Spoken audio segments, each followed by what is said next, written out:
egunon ikasleok. Gaur ikusiko dugu zuzen baten eta plano baten arteko posizio erlatiboa.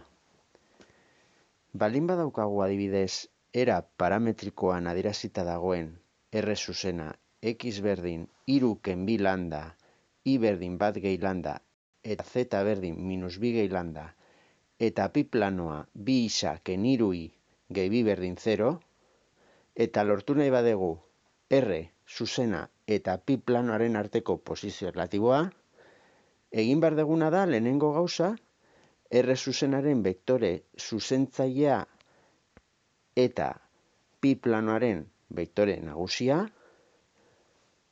konparatu, hau da, C angelu osatzen duten. Beraz, R zuzenaren vektore zuzentzailea daukagu, landaren aurrean dauzkagun koefizienteak, minus 2, bat, eta pi planoaren vektore nagusia dela, 2, minus 3, 0. Z ez dago, beraz, Z da 0. Beraz, egingo dugu, ze angelu dagoen bi vektoren artean ikusteko, bi vektoren arteko biderketa eskalarra egingo dugu. Beraz, biderkatuko dugu minus 2, bat, vektorea, eta 2 minus 3, 0 vektorea.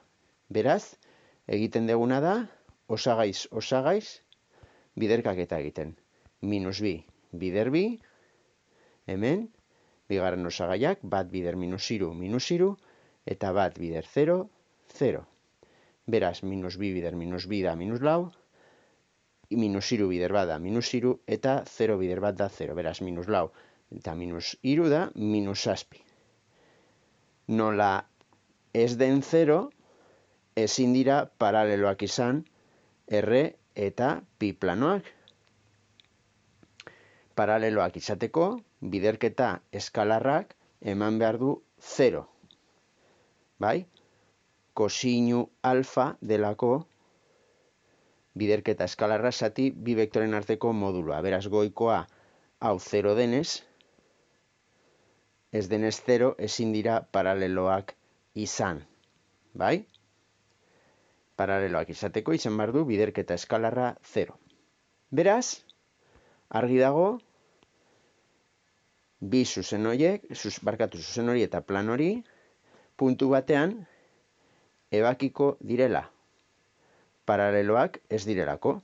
Beraz, egin behar duguna da, ordezkatu orain, isaren balioa planoan isa jartzen duen lekuan, zuzenaren iren balioa espresioa hemen planoan in, eta z, nola ez dago arazoik. Beraz, 3 ken 2 lambda jarriko dugu hemen, 2 bider 3 ken 2 lambda, minus 3 bider bat gehi lambda, gehi 2, berdin 0. Beraz, 2 bider 3, 6, minus 2 bider, 2 bider minus 2 lambda da minus lau lambda, minus 3 bider bat da minus 3, minus 3 bider lambda da minus 3 lambda, gehi 2, berdin 0.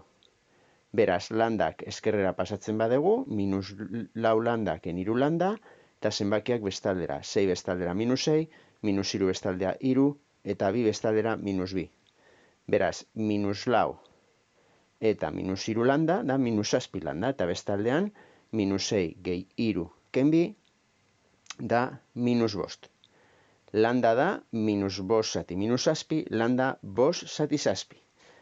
Lambda balio bakarra daukagunez, R eta pi planoak ebakiko dute puntu batean.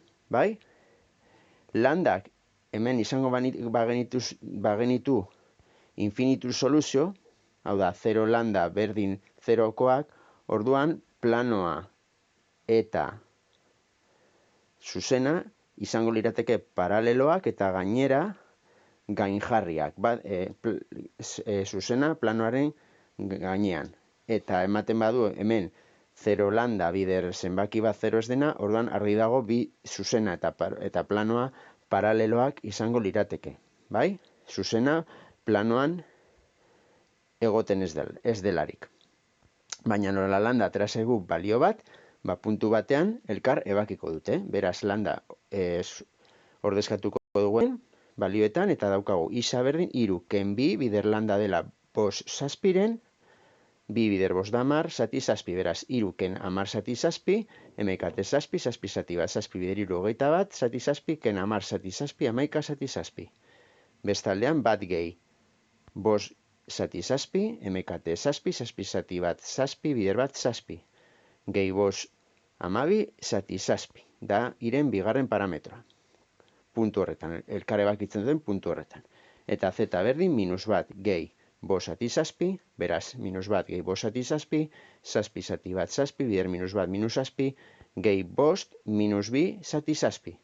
Beraz, R zuzena eta pi planoak elkar ebakiko dute Q izeneko puntu batean. Eta puntu hori izango da, hemen lortu ditugun hiru zenbakiak. 11 zazpiren, 12 zazpiren eta minus bi zazpiren.